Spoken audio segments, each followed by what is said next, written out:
Hi, everyone. Welcome to episode 15 of Tuesdays with Terry, Real Estate Talk. My name is Terry Reed. I am a realtor with Lubeck Realty Group. Our office is located at 1250 East Blue Heron Boulevard in Singer Island, kind of across from the old mall there, the Singer Island Mall. I've been in real estate for 10 years.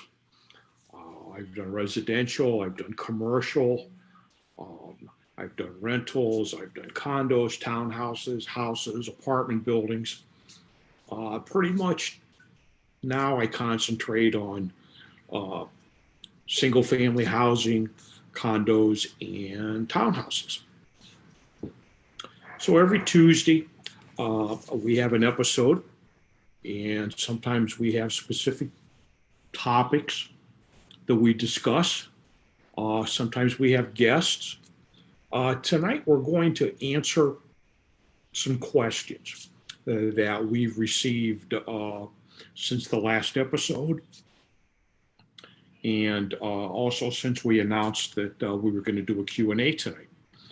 If anybody has any questions tonight that's watching, or that's watching in the future, because this remains on Facebook, and we're also loading it onto the YouTube channel.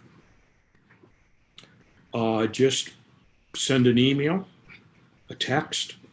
You can text to 561 340 9623. I won't be able to answer any texts tonight. Tonight, if you just want to put your questions in the chat below, we'll try and get to them. If I don't get to them tonight, we'll get to them later tonight, and we'll send you an answer personally. So we have a stack of questions here. So let me just shuffle them up a little bit, and we'll start with one. Why do I need to work with an agent to buy a house? Why can't I just call the, well, those are actually two questions. You don't need to work with an agent. However, by not working with an agent, you are actually giving up your opportunity to be represented at no cost to you. Real estate transaction is complicated, and it gets more and more complicated. There's lots of paperwork. There's lots of liability on all party sides. So having an agent that looks out for you, that negotiates for you, and doesn't really cost you anything, it seems foolish not to use an agent. Second part was, why can't I just call the agent selling it? That's kind of like driving around and seeing a sign and calling off a sign, or seeing a house on Zillow, seeing a house on, any of these other websites. So first of all, if you're driving around and you see a house that you like, and you just decide to call off that sign, well, you really don't have somebody representing you. In that case, the selling agent, the person whose name is on the sign, also known as the listing agent, becomes a transaction broker, and really has somewhat limited duties to each partner to the transaction. So in a sense, you're giving away some of your rights. Now, some people think if I call off the sign, that I'm going to get a better deal, that they're not going to have to pay 2 commissions. Well, the listing agreement has already been signed, and it's not going to change. So you're not going to save any money. That agent will just get a double commission. And you, once again, you won't be represented. Now, if you go on some of these websites, let's take Zillow, for example, and you see a house you like and it says contact agent. Well, the odds are pretty strong that the agent that's listed is not the selling agent for the house. It's not the listing agent for the house. That's an agent that's paid to have their name on that house through Zillow on that web page. So anybody that clicks on that house isn't necessarily going to be communicating with the actual listing agent for that house. Let's try another one here.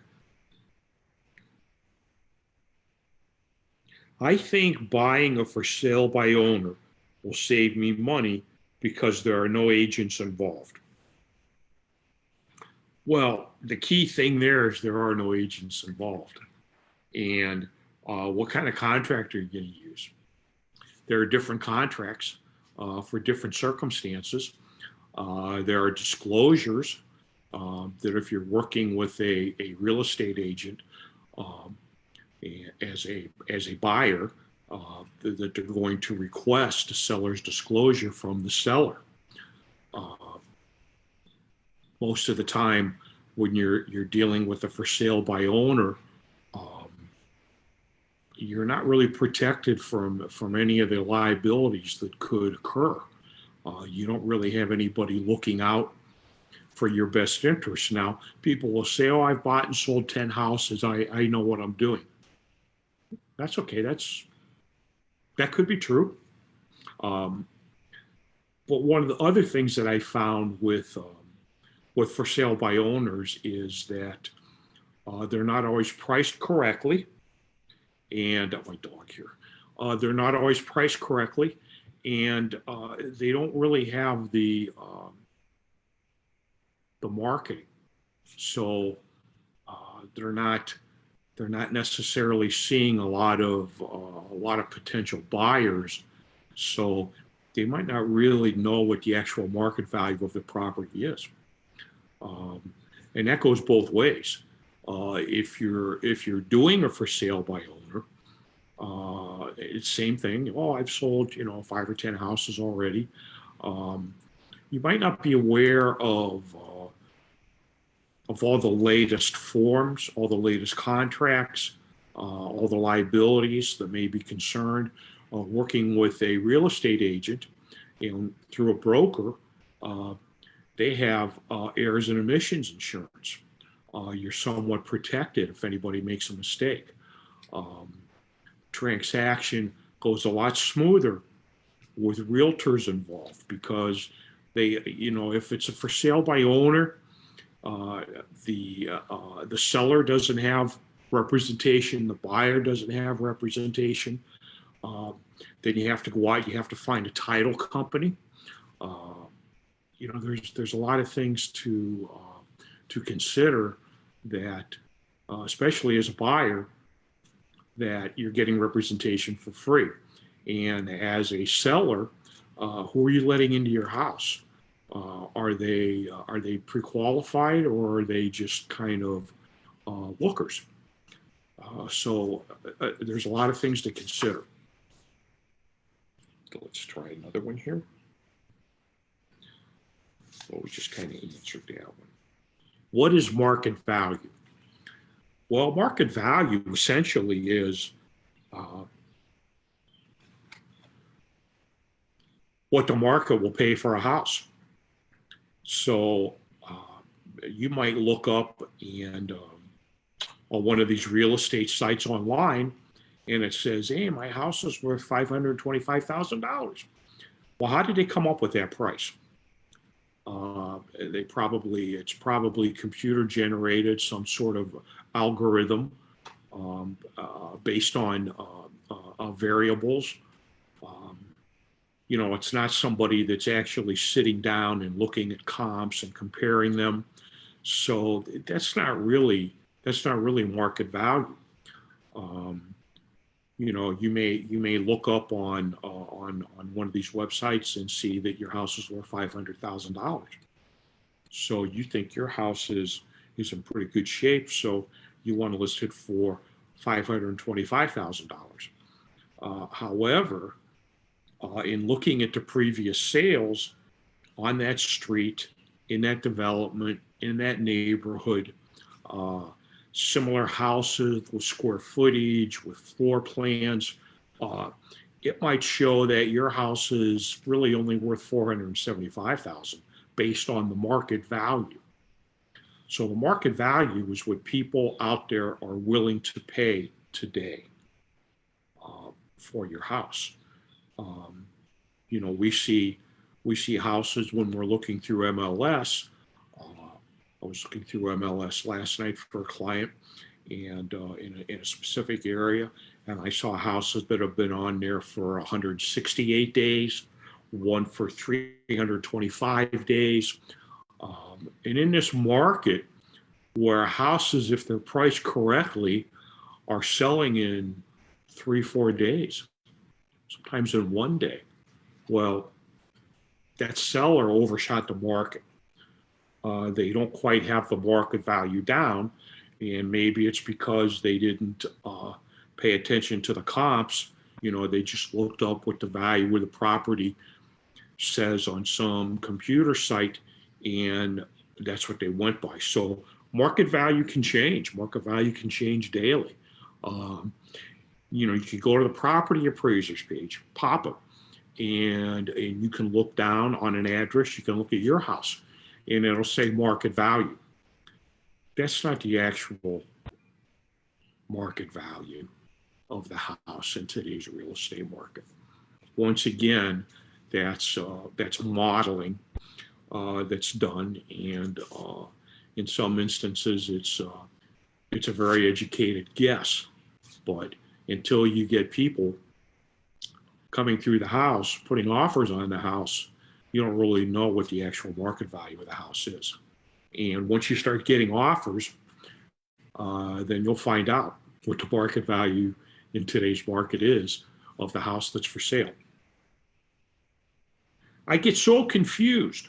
What is the difference between conventional VA and FHA loans?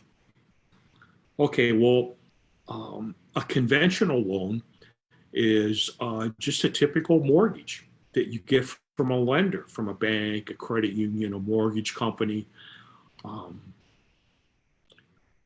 it's based on the parameters that that institution has for loaning you money.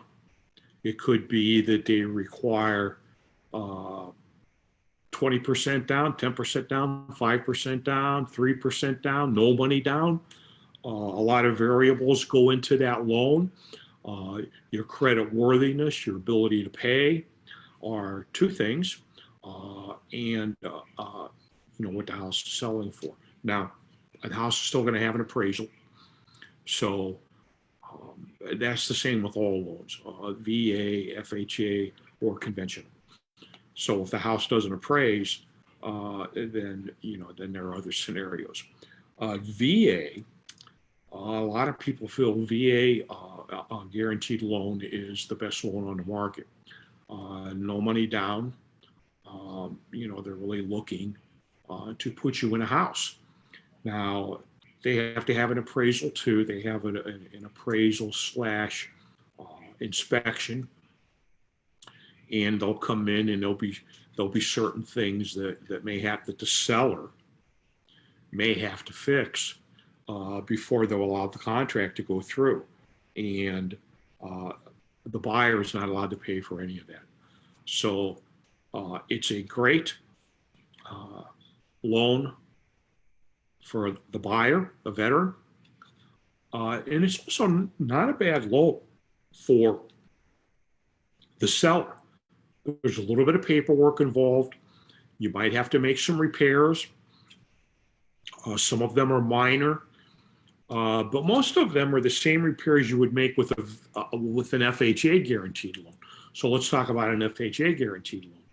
FHA guaranteed loan is probably one of the best loans out there, especially for people in their first house. It can be as low as 3.5% down. That's your down payment. Um, there is an appraisal process, which is mostly based on things like the life of the roof that's still left on the house, which is an estimate. It's also very helpful if the seller has on record a building permit for when the last time the house was re-roofed. But generally speaking, it's just basic safety issues. The appliances have to work, the air conditioner has to work, the windows have to work um, properly.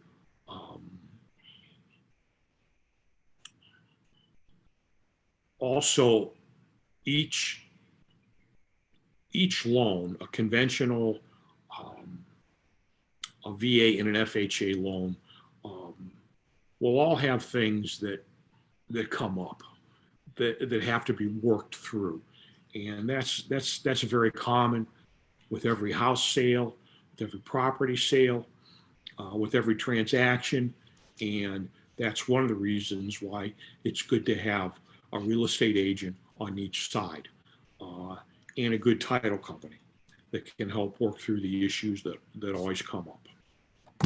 Let's see what we have next here.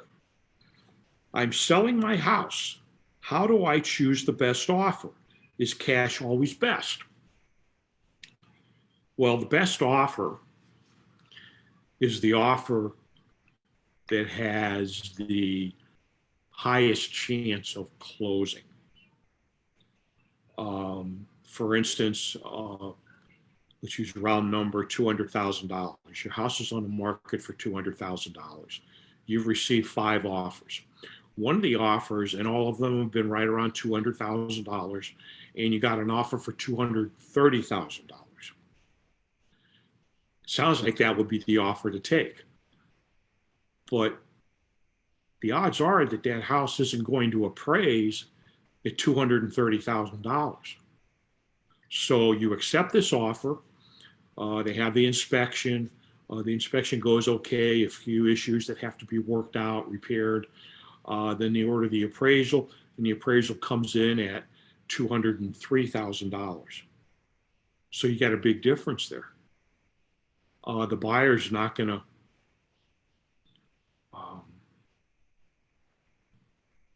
buyer can't do anything. This is the, I mean, seller can't do anything.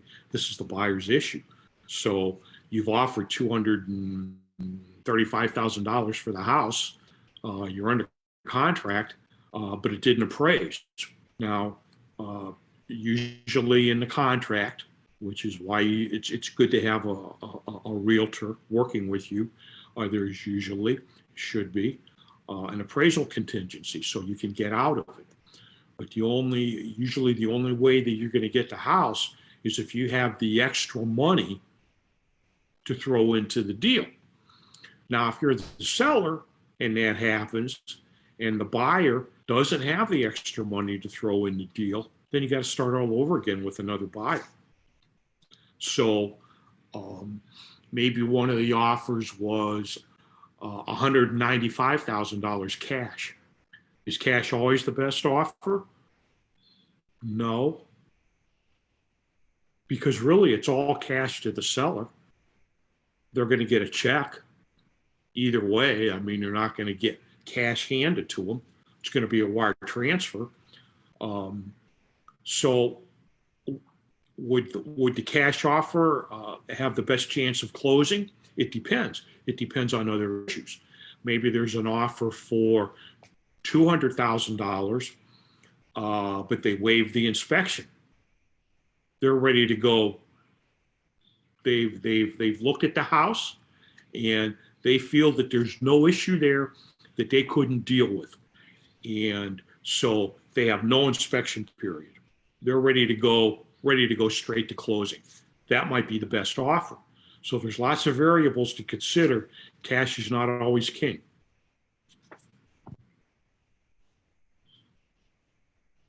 My uncle died. He had no children and left everything to me. The house is old and full of stuff I don't want. I want to sell the house. What do I do? Well, the first thing you have to do is you have to get legal advice. I've done many probate sales. Each one is a little bit different. Um, the fact that there's a will and the will leaves everything to the, the niece or the nephew doesn't mean it's really a legal will. It could be one of those wills that they got off the internet, and it might not be totally applicable to Florida. So, what has to be done is a copy of the will, and when I do it, I consult with an attorney. I almost always use the Paul Krasker law firm. They're very well versed in probate, and usually there is a way to sell the house quickly, and the proceeds just go into escrow until all the legal work is settled. Um, there may be outstanding debts. There may be some other liabilities that the decedent owed, but the court realizes that uh, the heir doesn't really want to be maintaining the house while this goes through the process, which could take 6 months, could take 9 months, depends on how complicated it is. They don't want to be taking care of the pool. They don't want to be taking care of the grass. Maybe they want funds left for that stuff. Uh, so usually there's a way to sell the house quickly, sell the contents of the house, and put everything in escrow. But each case is different.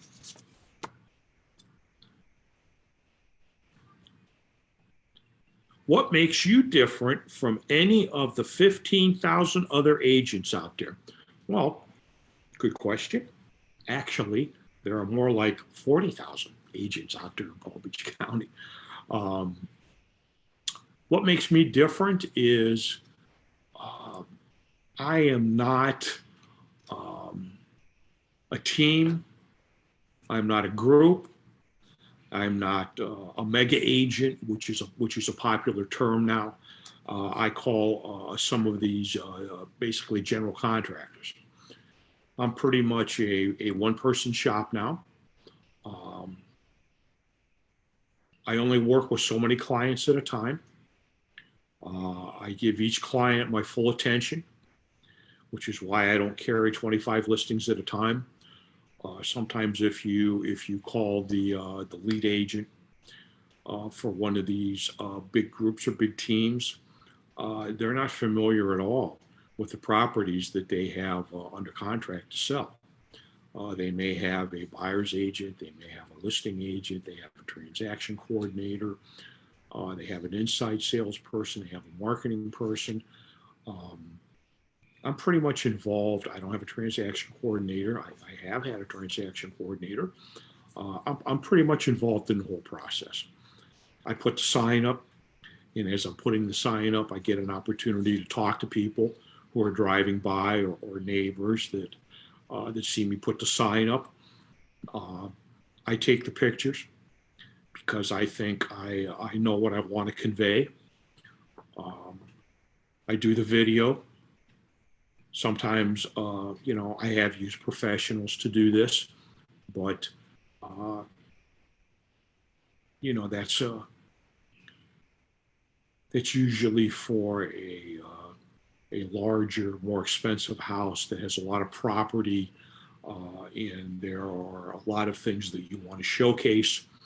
Uh, Usually, we want to get in there and we want to just show the house to the people. We want to show as much of the house as we can because a lot of people are actually doing their shopping online right now.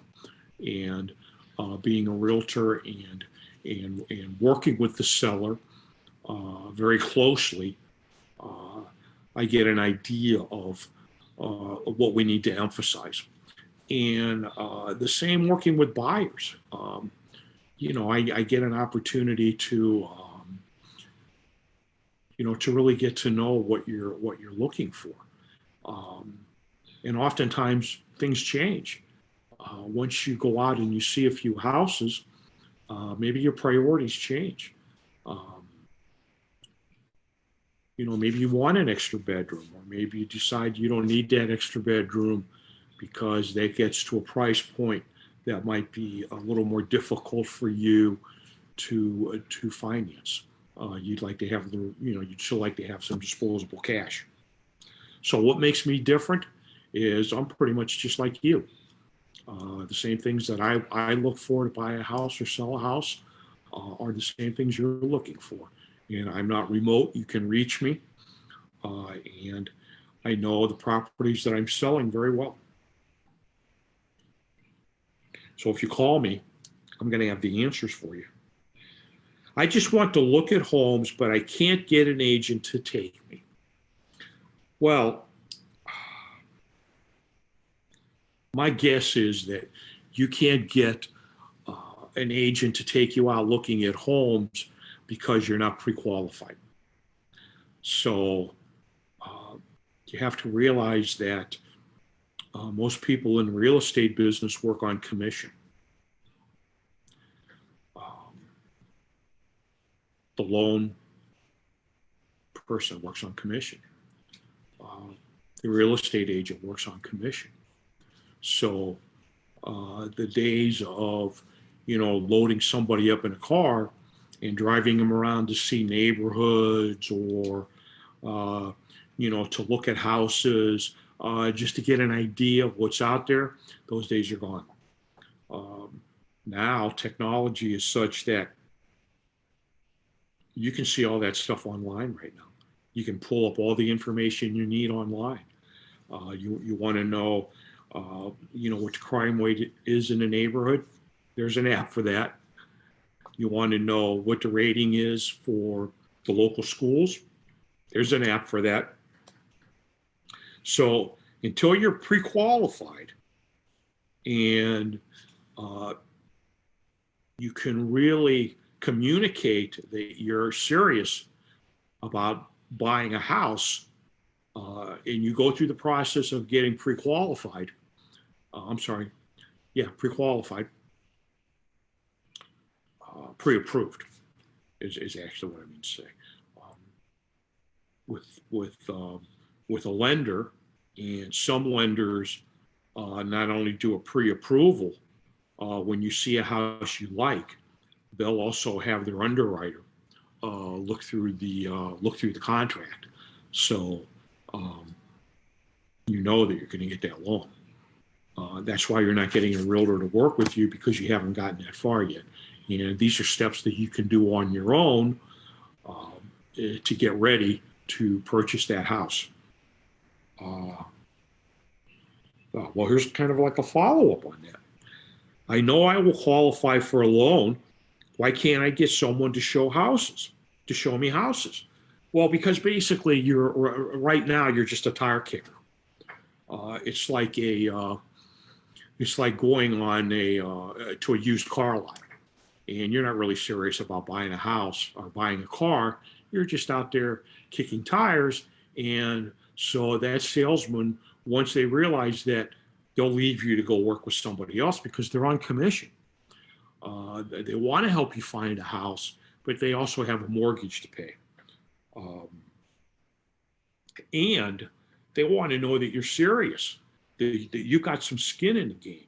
You're going to take that extra step and you're going to get pre-approved for a loan before you go looking for a house. Let me skip through a few more here as fast as I can. How much time do I have? I don't have any time left. We'll do one more question. Let's try this one. I want to sell my house and buy a new one, but I have to sell my house first. How can I do that at the same time? In this market, I don't think you can, because essentially what you're asking is you put your house on the market, and then you're out looking for houses, but you want the seller of the house that you like to wait until you sell your house. Now, houses are selling quickly now, but the seller doesn't know how quickly you're going to sell your house. So um, they're not going to in this market. They're not going to do that because they're going to get, if it's priced right, they're going to get several offers right off the bat. So taking a contingent offer that could take 2 months to close, they don't have a need to do that. In that situation, what I would do is I would talk to your lender, because there might be a way for you to go out and buy that house, do a mortgage, and still carry the mortgage on the house you're in, and then sell the house and close that mortgage out. There are lenders that will do that. Depends on your credit worthiness, blah, blah, blah. It's some of these questions tonight can have different scenarios. So if it was your question, touch base with me, and we can delve into it a little further. Once again, this will be up on the website forever. Please feel free to give me a call, send me a text, send me an email, treedsells@gmail.com, 561-340-9623. And once again, thanks for spending another Tuesdays with Terry.